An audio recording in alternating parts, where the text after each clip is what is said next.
सो guys सबसे पहले happy new year to you all. मुझे पता है मैं एकदम टाइम पे वीडियो बना रहा हूँ, इसलिए आप नहीं लिखोगे कि यू आर लेट। लेकिन अगर आपको कोई लेट बोलता है तो उन्हें एक ही बात बोलना कि मैं ककाशी सेंसे का स्टूडेंट हूँ। वो इसके आगे कुछ नहीं कहेंगे, वो सब समझ जाएंगे कि आप क्या कहना चाह रहे हो। तो ओके गाइस, अब बिना वक्त बर्बाद किए जल्दी से वीडियो को टॉपिक पे बढ़ते हैं। और अगर आपने वीडियो अभी तक लाइक नहीं किया है तो कर दो और चैनल को सब्सक्राइब भी कर दो। तो आज का ये टॉपिक काफ़ी ज़्यादा ज़बरदस्त है। आज का ये टॉपिक होने वाला है हमारे बोरुटो की आँख पे जो स्कार है उसके बारे में। यार मैंने काफ़ी ज़्यादा हिडन डिटेल अभी भी फाइंड आउट करी है, जो कि काफ़ी ज़्यादा हिडन है। मतलब मुझे लगता नहीं है किसी ने ये फाइंड आउट करी होगी। तो वो आंसर है कि हमारे बोरुटो को जो स्कार मिला है वो उसके बोरोशी की फॉर्म में नहीं मिला है, वो उसको इसके रियल फॉर्म में ही मिला है। मेरे पास इसके लिए प्रूफ है। तो अगर आपने थोड़े से भी मांगा पैनल्स देखी होंगे या फिर मांगा पढ़ी होगी या फिर एनिमे भी देखा होगा तो आपको पता है जब हमारा बोरुटो बोरोशिकी में ट्रांसफॉर्म होता है तो उसका जो हेड बैंड है वो उसके गले में आ जाता है। लेकिन वहीं अगर हम हमारे टाइम स्किप वाले बोरुटो को देखें तो वो स्कार उसकी आंख से होते हुए उसके हेड बैंड पे भी लगा है। तो इससे ये बात तो कंफर्म हो ही जाती है कि वो हमारा बोरुटो ही था जिसके आंख पे स्कार लगा है, बोरोशिकी नहीं। क्योंकि अगर ये चीज़ गलत है तो एक थ्योरी है जिसकी वजह से हम पता लगा सकते हैं कि बोरोशिकी पे स्कार किसने मारा, और दूसरी थ्योरी भी है हमारे पास। तो पहले हम बात करते हैं हमारे बोरोशिकी वाली थ्योरी पे। तो जैसा कि भी ऑल जब हमने अपना नारुतो वर्सेस मोमोशिकी वाला फाइट देखा था जिसमें सास्के का भी एक मेन पार्ट था, उसमें हमारा सास्के अपनी कोनाई डाल देता है हमारे मोमोशिकी के हाथ में जहाँ पे उसका रेनेगन था।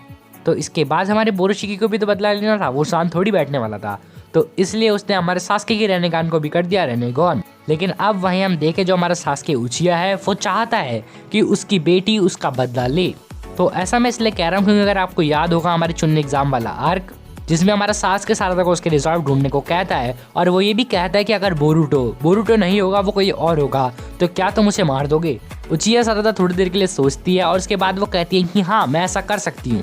असल में उसने अपने मन के अंदर एक रिजॉल्व ढूंढ लिया था या फिर कहीं तो कोई आंसर ढूंढ लिया था कि वो ऐसा क्यों करेगी।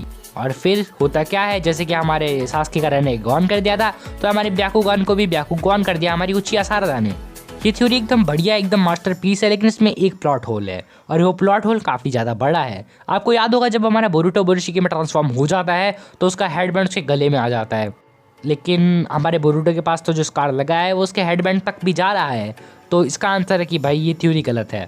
लेकिन अब जो थ्योरी मैं आपको बताने वाला हूँ वो थ्योरी एकदम सही भी निकल सकती है और गलत भी निकल सकती है। वी डोंट नो, जैसा कि मैं हमेशा बताता हूँ हमें कुछ नहीं पता राइटर के मन में क्या चल रहा है, और हमें तो ये भी नहीं पता कि अब राइटर है कौन, क्योंकि अब किशिमोटो और इकिमोटो के बीच में थोड़ा ऐसे ही हो रहा है। यहाँ पर किशिमोटो जी कह रहे हैं कि वो लिखेंगे, लेट्स सी क्या होता है। लेकिन अभी थ्योरी को देखते हैं। तो थ्योरी में ऐसा होगा कि जो हमारा बोरोशिकी है वो हमारे बोरुटो पे बीच रास्ते में कब्जा कर लेगा, यानी कि हमारे बोरुटो कुछ इंपॉर्टेंट काम कर रहा होगा और तभी वहाँ पे आ जाएगा हमारा बोरोशिकी हमारे बोरुटो की बॉडी में। क्योंकि जैसे कि हमने लेटेस्ट मांगा चैप्टर में देखा ही था, बोरोशिकी तब भी बोरुटो पे कंट्रोल कर पा रहा है जब हमारे बोरुटो को चाकरा वगैरह बचा हुआ था। सो इसका एक ही आंसर निकलता है कि जो हमारा मोमोशिकी है वो हमारे बोरुटो के ऊपर जब चाहे तब कंट्रोल ले सकता है जब उसका मन हो। लेकिन शायद उसे बोरुटो की परमिशन चाहिए हो, ये हो भी सकता है नहीं भी हो सकता। इस चीज़ के 50-50% चांसेस है। लेकिन अभी हम बात करते हैं कि अगर ऐसा होगा तो सबसे पहले हमारा बोरुटो ट्रांसफॉर्म हो जाएगा बोरोशिकी में, और हैंस हमारे सास्के के पास रहने का नहीं है और वो वहीं पे होगा। तो वो इतनी अच्छे तरीके से फाइट बैक नहीं कर पाएगा क्योंकि वो उसकी रेनेगन की वो डैम एबिलिटीज का नाम क्या था आप कमेंट करके बताओ, मैं भूल गया। लेकिन मैं उसको शेप शिफ्टिंग या फिर टाइम शिफ्टिंग वाला कहूँगा, जिसमें हमारा सास्के मतलब एक चीज़ से दूसरी जगह पर प्लेस बदल लेता है। समझ गए हो आप? तो आप मतलब हमसे भी तगड़े जीनियस हो तो आप समझ ही गए होंगे। तो इसी वजह से हमारा सास्के उचिया बोरुटो से या फिर कहीं तो बोरोशिकी से इतनी अच्छी तरीके से फाइट बैक नहीं कर पाता, and hence in reason he died, या फिर कहीं तो वो मारा जाता है। और आपको मैंने बताया ही था हमारी पिछली वीडियो में सारदा की मांग के कुछ शारीगन कैसे अनलॉक होगी, उसमें एक रीज़न ये भी था सास्के की डेथ। तो हाँ, वहाँ पे आ जाएगी हमारी उचिया सारदा, और जब वो देखेगी कि हमारे बोरुटो ने हमारे सास्के के अंदर स्वॉर्ड आर पार कर रखी है। लेकिन रुको, पूरा बताने से पहले एक बात सुन लो, जब हमारा बोरोशिकी सास्के को मार लेगा तब वापिस से बोरुटो नॉर्मल हो जाएगा, और इन गिफ्ट हमारा बोरुटो को सास्के कुछ देगा। वो शायद उसका हेडबैंड हो सकता है, उसकी स्वॉर्ड हो सकती है, लेकिन वो सेम टू सेम वो उसके खुद के उतार के नहीं देने वाला है, वो एक नया देने वाला है उसको। I mean एक न्यू स्वॉर्ड जो कि उसने उसके स्टूडेंट के लिए पहले से प्रिपेयर कर रखी होगी, और वो ब्लैक वाला हेडबैंड जो शायद उसके पास रखा होगा और वो नारुतो का हो सकता है, क्योंकि अभी हमारे नारुतो उज़ुमाकी का हेडबैंड कहाँ पे है किसी को पता नहीं है। तो शायद जो टाइम स्किप में हमने हेडबैंड देखा था वो हमारे नारुतो का ही था। और सास्के ने सब प्रिडिक्ट कर लिया था कि आगे क्या क्या होने वाला है। हमारे बोरुटो को विलेज में ये लोग टिकने नहीं देंगे और अगर मैंने सारदा को सच बता दिया तो इसकी मांगे की शारिंगन भी नहीं खुलेगी। तो इसी वजह से जो हमारा सास्के है वो हमारे बोरुटो को एक स्वॉर्ड देता है और एक हेडबैंड एक गिफ्ट के तौर पे देता है। वो हेडबैंड जल्दी से हमारा बोरुटो उसके सर पे बांध लेता है, लेकिन तभी देखती है जब हमारी सारदा की इसने ऐसे कांड कर दिए है और अभी हमारा बोरुटो रियल फॉर्म में है। और सास्के ने भी हमारे बोरुटो को सब समझा दिया था कि भाई देख तेरे को कैसे कैसे एक्टिंग करनी है, तेरे को क्या क्या करना है। तो इसलिए हमारे सास्के ने ऐसे बोला कि तू ऐसे एक्ट कर जैसे कि तू मेरे को मारना ही चाहता था, तेरे को मेरे से बदला लेना था। और ठीक हमारा बोरुटो भी वैसा ही करता है, वो काफ़ी ज़्यादा रूड बिहेव करता है। हमारे सारदा को पहले विश्वास नहीं होता है, लेकिन बाद में उसे यकीन आ जाता है कि बोरुटो अब गंदा बंदा बन चुका है। तो अब एक बैड गाय ऐसे ही भाग जाए, मतलब मार के तुम्हारे बाप को मार के जा रहा है बंदा, हाँ ठीक है भाई तूने मेरे बाप को मार लिया अब निकल ले, ऐसी कोई फिलॉसफी तो होती नहीं है। और ऊपर से हमारे साथ एक उचिया है जो कि अपने बेस्ट फ्रेंड को मारने पे काफी ज्यादा माहिर होते हैं। तो हाथ में आती है एक कुनाई और दूसरे हाथ में शायद चिदोरी, और वो हमारे बोरुटो के ऊपर अटैक कर देती है। हमें सारदा वर्सेस बोरुटो देखने को मिलेगा शायद से। और इसी फाइट के बिटवीन जब हमारा बोरुटो कुछ ज़्यादा अच्छे से डिफेंड नहीं कर रहा था, जो हमारी सारदा है वो अपने कुनाई की हेल्प से हमारे बोरुटो की आंख नोच लेती है।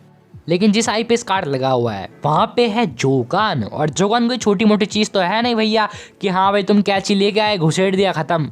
जोगान को गॉड ऑफ जोजुत्सु क्रिएटर ऑफ ऑल डोजुत्सु ऐसे मतलब मजे मजे में कहा जाता है क्या। तो हाँ, उससे हमारी बोरुटो की आई प्रोटेक्टेड रही।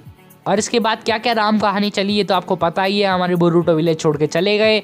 मित्सुकी भैया से भी उसकी अब बनती नहीं थी, क्योंकि इस सीन में आप साफ साफ देख ही सकते हो भाई मित्सुकी ने पकड़ रखा है। ये चीज़ हमारे बोरुटो ओपनिंग के अंदर थी और ये चीज़ काफ़ी ज़्यादा क्लियर तो नहीं है, लेकिन पता लग जाता है।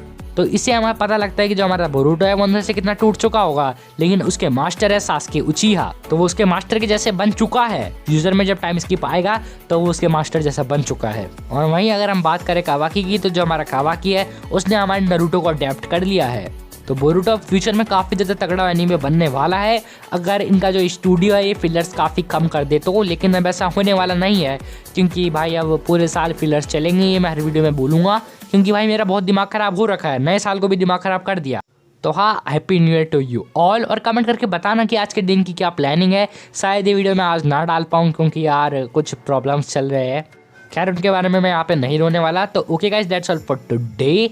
वीडियो पसंद आया हो तो एक लाइक कर देना यार, लाइक करने में कुछ जाता ही नहीं है, पता है कुछ नहीं जाता। और चैनल को सब्सक्राइब तो कर ही दो यार, क्यों यार सब्सक्राइब क्यों नहीं करते हो, गंदे बच्चे सब्सक्राइब नहीं करते, ठीक है। तुम अच्छे बच्चे हो, अच्छे इंसान हो तो सब्सक्राइब कर दो। तो okay guys, that's all for today. मिलते हैं किसी और वीडियो में, तब तक के लिए सायोनारा और happy new year to you all again and again.